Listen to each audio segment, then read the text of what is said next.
Hey, law enforcement officers, holsters, they're there for a reason. Use them.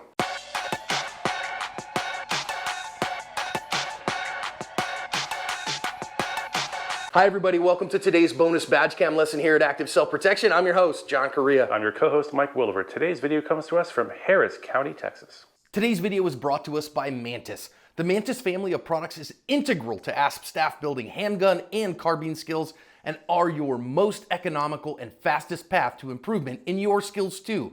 Whether you choose the X10, the Laser Academy, the Blackbeard, or use them all in concert, they will help your practice be more effective, efficient, and fun. Go check them out, pick up a unit, and thank them for sponsoring today's video. This whole thing started with a whole bunch of shoplifting at a local convenience store that was called into 911, several calls to 911. This guy's stealing a whole bunch of stuff, had stuffed a ton of things down his pants. Cops go and search for him. Well, this sergeant finally saw him and found him. He is then going to go chase the guy. We do have badge cam audio. Let's listen in. Come here, dude. Come here.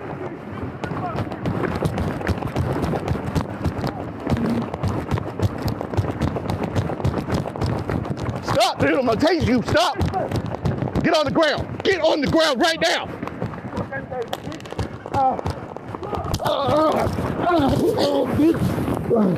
Bitch. Why you tasing me, ho? Bitch. Get on me, man. Fucking calm down, you bitch. Fucking quick. I'm gonna shoot you. Put that down. I will fucking shoot you. On the ground. What you gonna do? Get on me, ho. Get on me, ho. Shoot, bitch. Shoot. Shoot, ho. Shoot.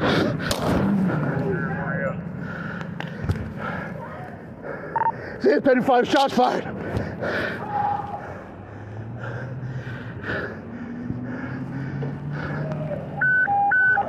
The officer, 35 shots were fired. Time by one purple dog, black male, blue shirt, gray shorts. Route 31. San 35, I'm in the gas station parking lot, Bamawood and Kirkendall. Suspects down, EDMS. The shot that the sergeant took was fatal to this suspect. He did not make it through this. Boy, I have some challenges here. We're gonna think about lessons. Oh boy, wow. Well, gosh, yeah, let's go to lessons. Let's pick up lessons here when he jumps out to catch this guy. This is what cops do, right? They take lawbreakers into custody. He's got to stop this guy. He sees somebody who's breaking the law, and I totally get all that. I think this is totally fine up to this point, and everything is great. But then he's going to get out and say, hey, get on the ground or I'm going to tase you. And a lot of cops think the taser is like this magic wand of compliance, and it's not. And if you use the taser correctly, it works 100% of the time. However, it's not going to work against somebody that has baggy clothes on like this. It's just not. And expecting it to is a recipe for failure.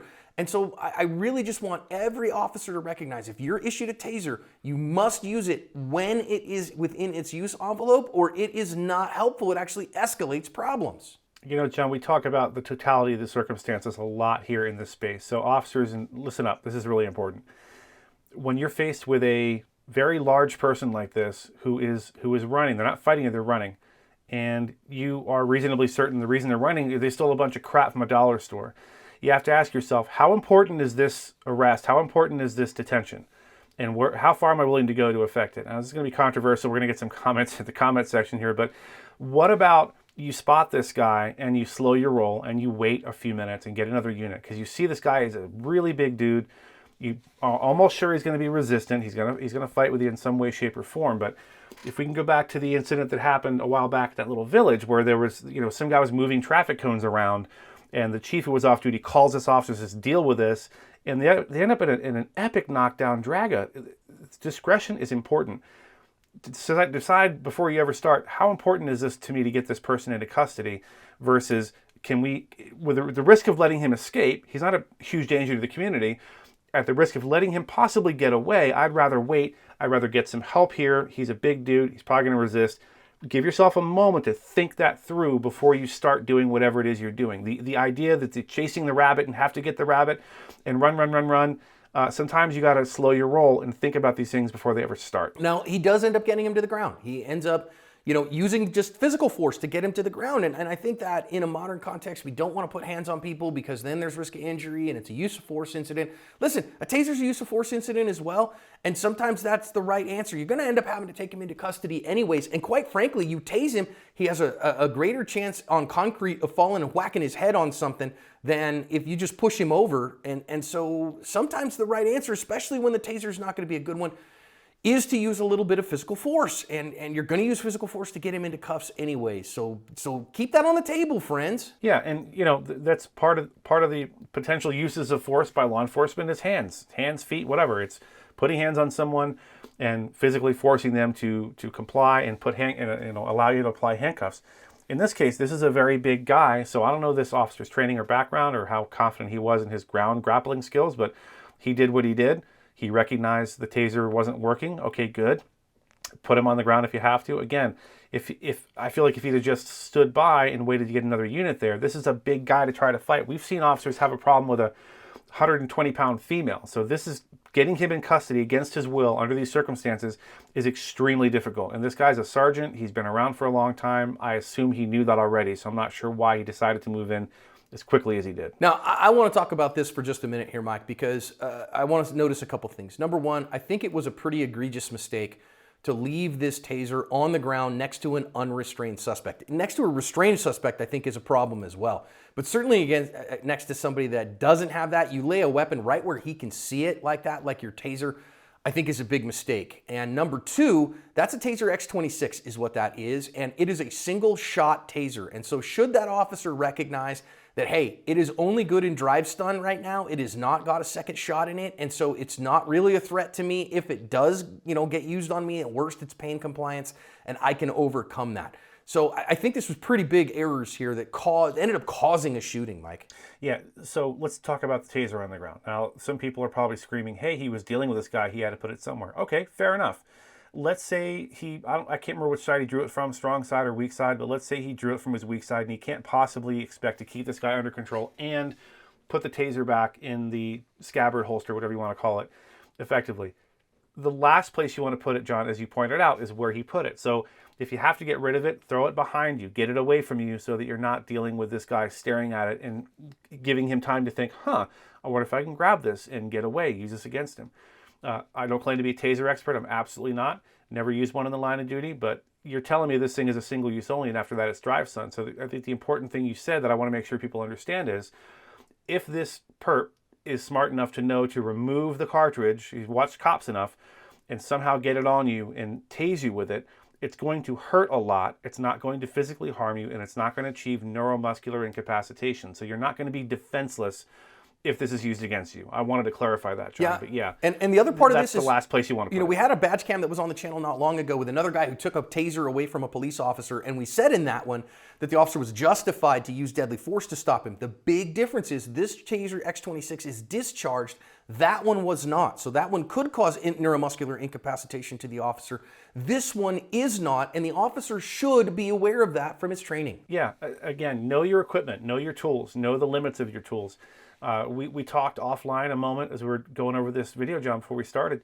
I'm a huge fan of pepper spray. He could have backed off and sprayed this guy, and there's a 95% chance it would have at least slowed this guy down, prevented him from fighting as hard as he did, probably would have incapacitated him. So, as John said, the taser isn't the end-all, be-all. It's the Sex Panther of non-lethal weapons. 60% of the time, works every time.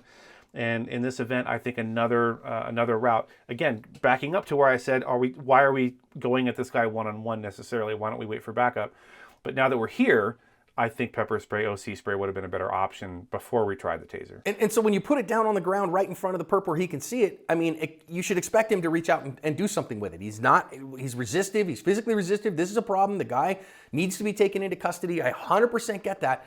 But I think the officer actually caused what was going on here. And so now he threatens to shoot the guy and he says, I will shoot you, I will shoot you. The guy ends up taking the taser and sticking it underneath him. And listen, I have a real hard time seeing the officer here objectively, reasonably believing that he was under risk of death or great bodily harm. Yeah, and another thing we mentioned before we hit the record button, I said, saying I will shoot you, threatening with a gun, maybe not in this instance, literally with having your gun out and pointing it, but threatening to shoot someone if you know, in order to gain compliance is an acceptable thing to do.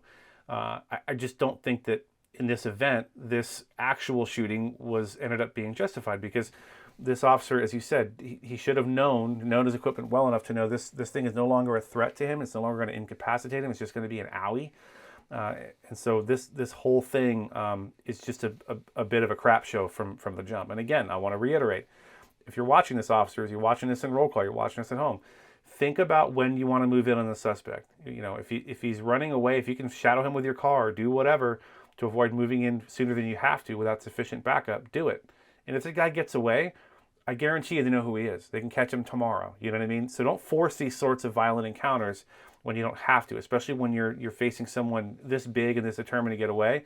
Consider waiting for backup. Consider catching him tomorrow. Consider something other than this, because now this officer is in a world of hurt. Yeah, and I mean, you know, to me, I look at this stuff and I go, okay, so maybe the officer says, hey, I didn't think about the fact that it had been discharged, so I did perceive it was a risk of death to me or great bodily harm, because I wasn't thinking about the fact that it had been discharged in the heat of the moment. But I think he should have, and I think he put himself in this situation, not just because of his role as a law enforcement officer, but because of bad choices and where he put that taser when it wasn't useful to him anymore, and then what he chose to do because of the presence of that taser and because our perp had it. I don't think this was right. Now, will he face criminal charges from this? I kind of doubt it, frankly. I kind of think that he's going to get the benefit of the doubt here and probably will hear that this is awful but lawful. But was it right? No, I don't think it was right. I think it was preventable. I think better tactics and better understanding what we should do would lead us to better outcomes.